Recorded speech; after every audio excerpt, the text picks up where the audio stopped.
In this free giveaway, I'm going to show you a couple of key reasons as to why your dog is dragging you out of your property and down the street, and how to turn it all around so that you are back in total control. As you're going to see, the amazing thing about this method is that I use absolutely no force or fear or aggression. I don't even need to correct this dog, and yet she'll stop pulling of her own free will. A lot of people fail to realize that unless you first establish yourself as the pack leader in the house, your dog will never let you be the pack leader on the walk, and so they'll always pull you. Becoming the pack leader is something I explain step by step by implementing the 5 golden rules that are inside the pack leader section of this video-based website. It's something that's so fundamental to stopping your dog from pulling you down the street.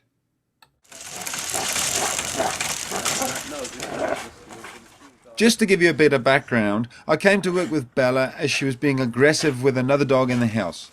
She's clearly a strong dog and she's got a lot of energy that she was demonstrating when I turned up. Bring your tire. Bella, come here. Come here. Good girl. Also, it's worth pointing out that Bella is usually walked on a check chain. But as you can see, she either doesn't like it or she's playing a game. But I'm going to show you how you won't even need one when you know how to walk your dog properly. So here we are at the very start of the walk, and I've just attached a simple lead to her simple flat collar. There's no check chain. And then I'm going to stand up and just wait for her to calm down. I want a nice loose leash before I actually start walking. The biggest mistake that people make when setting off is that they lose control before they even get off their property. If your dog is doing backflips and barking and jumping up when you pick the lead up, you must wait until your dog has calmed down. If your dog refuses to calm down, then you can take the lead off, put it away, and try a little bit later. Whether your dog will respect you when you put the lead on them, or whether they'll pull you, comes back to whether you first established yourself as the pack leader and your dog has that respect for you or not. Here I am with Bella just walking around the garden. I'm making sure she's on a really loose leash.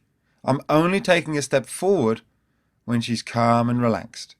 And then I'm doing something called stop, start and change direction, which is as exactly as it sounds. I'm using the objects and furniture that are left in the garden here to block Bella, to make sure that she can't push past me. And then as I keep her on the same side, I turn her around and walk back again.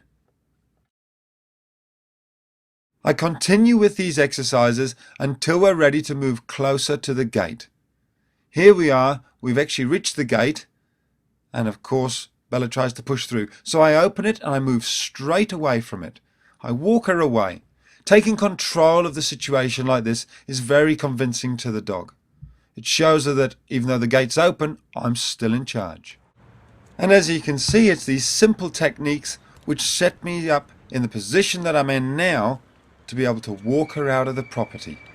All the groundwork that we've put in means that we've got a far calmer dog when we actually leave the property.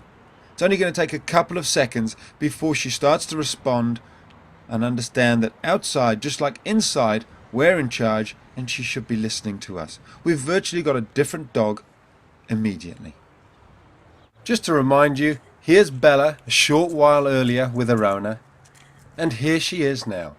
If you're patient and take your time, then with a bit of knowledge, you can have the dog you've always dreamed of walking beside you quicker than you'd ever imagine. Inside this site, you can watch the entire video of me working with Bella, from the second I pick up the lead and put it on her until we're walking calmly down the street together. You can also see how we got her relationship with Asterix back on track. There's nothing left out, so that you can follow it exactly, step by step, until you get to this stage, where you aren't even holding the lead, and your dog is walking by your side. Not even holding the lead, she's just walking next to me. Once you've put in place the 5 golden rules to becoming the pack leader that are shown on the site, then you'll be in a position to train your dog.